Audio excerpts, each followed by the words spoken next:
99% of people that come to me and that join my program that say they want to put on muscle, 99% of people don't eat enough protein. I've been getting a lot of questions from people about this specific thing. Is maybe they're not having a lot of success with women, or people just don't take them seriously. They come off as kind of meek. And the thing they tell me is, hey man, I'm thinking about taking MMA or jujitsu. And somebody who took jujitsu for a long time, was a martial arts instructor. I do see some positives in that, in the way you think, and like being able to defend yourself adds to your confidence.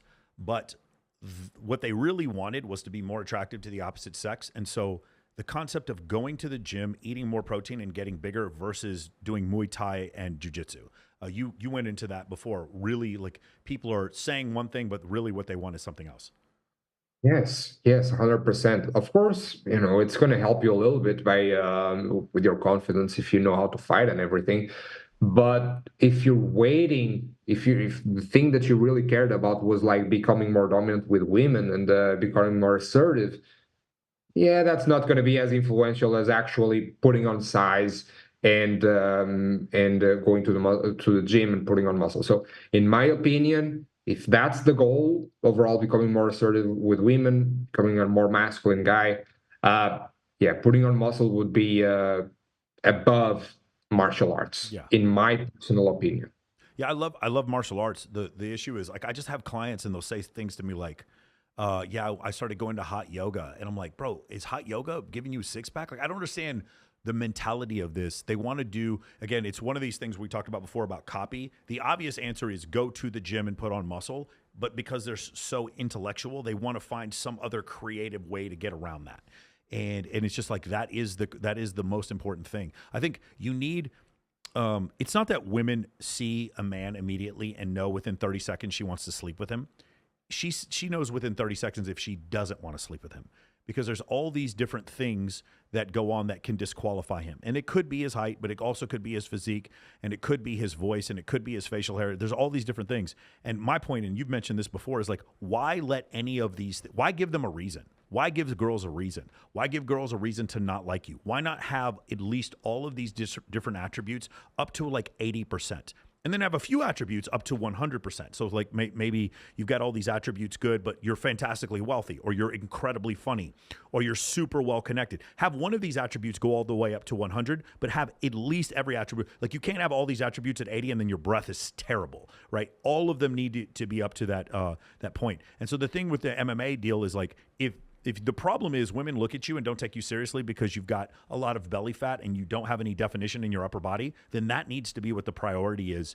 Because, I used to be a bouncer, and the number of fights I've been in since I moved to Vegas is like zero. Like, it just doesn't happen anymore. It's just not quite as common. But I do think, like you said before, if it's one of these things where a guy doesn't write his goals down. So his goal is to get better with women, so he wants to take MMA. No, what you should do is go to the weight room first. And then, by the way, if you do that and you still want to take MMA, I'm a huge proponent of it. UFC's headquarters are right next door to where I'm sitting right now. MMA is great. My point is, though, if you want to become more attractive to women, I think the better thing to do is to get the physique that women find attractive. Yes. There is always a number of dozens, hundreds of things that you can do to achieve a certain goal. And you need to be smart to put them in order and see, okay, this one is number one, this one is number two. If MMA is number 14, why would I go to that one instead of tackling down like the ones that come first, like to achieve this specific goal? Yeah. That's the best approach. Something I've had recently, I had a client yesterday hit me up. He's like 105 pounds. And he's telling me all these issues he's having. And I was like, no, bro, we got to fix the 105 pounds first. We got to get you up. We got to put on some weight. So first thing I want to talk to, because we've talked about the obesity thing, guys putting on weight, since this is something uniquely specific to you. I've always wanted to lose body fat and get more muscle. In your situation, what is the obviously you have to eat more. I had Jay Cutler on here talking about eating, 12 eggs a meal, and then something like in an entire cow in like the course of a couple of days, just massive amounts of food. Can you talk about what you need to do, or what a guy would need to do in order to put on weight? 99% of people that come to me and that join my program that say they want to put on muscle, 99% of people don't eat enough protein. Mm-hmm. This is the biggest one. 99, either if they want to lose fat, even if they want to gain muscle, like whatever the goal of someone is that joins my program, 99% of them don't eat enough protein. So that's very simple. You just start eating more meat or eggs. And if you're vegan, you start eating more vegan vegetables. But the point is, if you fix the protein, a lot of everything else is going to become much easier. Fat loss is going to become easier. You're going to have less problems with putting on muscle. You're going to become stronger.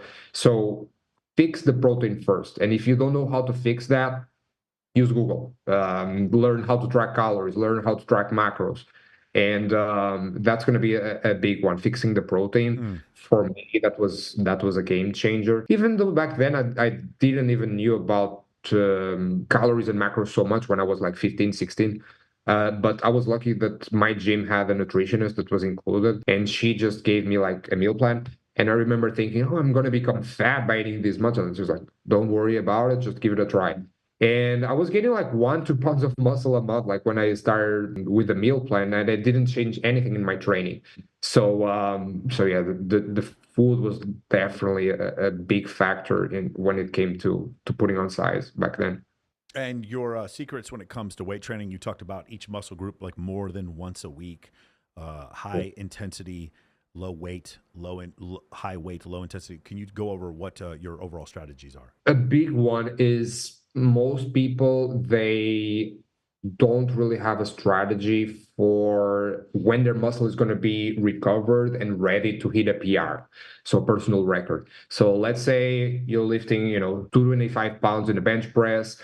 Your goal, if you want your sets to grow, is going to be increasing 225 times 10 to 235, let's say. And you have to maximize everything around it so that you are able to maximize your best last week, 225 times 10, and this next week, adding 5 pounds on that. So that's where all of the factors come in: sleep quality, your nutrition, getting a massage once or twice a week, stretching. So if you maximize everything around it, so that you can just obtain this goal of increasing your max on a specific rep, on a specific exercise, times 10 reps or 8 reps. If you do everything that allows you to maximize this, that's how you actually put on muscle and get in better shape. But of course, it's not one thing. There's a lot of factors that allow you to for your muscle to recover and be ready to push stronger next time. Is the idea of getting a pump before you go talk to girls. So you were talking about like literally getting a pump before you would go do the interviews in the gym, and also the idea of looking at your gains in the mirror and taking off your shirt like while you're doing your workout. Yeah, so I'm a firm believer in the way you feel. It's gonna translate to the conversation and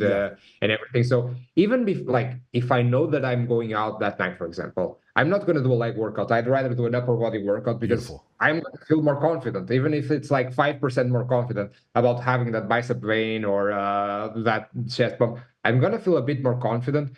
It might sound silly for some people hearing this, but it makes like I like to optimize my chances in every aspect. There is no aspect that I really overlook and I think it's too small. I optimize every chance if I have a certain objective, and that's one of them. Like if I'm going to go out, I want to get an upper body workout that day, and get a pump, like you said. You'll get a pump, but like the thing that I noticed is like you'll even say this in the video. So it'll be like your voice while it's watching you lift, and you'll do a couple of sets and then take your shirt off and then just keep working out. Yes, yes. I mean, that gym allows you to do Yeah. that. I think guys can get into trouble, like if you try this at certain commercial gyms. But yeah, on that gym, like you could walk around shirtless because it had an outdoor area and do the Yeah. interviews. Of course. One thing I did for that, so here in Vegas, nothing gets started till 1 a.m. All the DJs go on about 1:15 in the morning. So my workouts would start at 11:30 p.m. I would go to the gym at 11:30 p.m. and then I'd be done, and then I would literally jump in the shower and then just go straight to the club right afterwards. That's something else I used to do.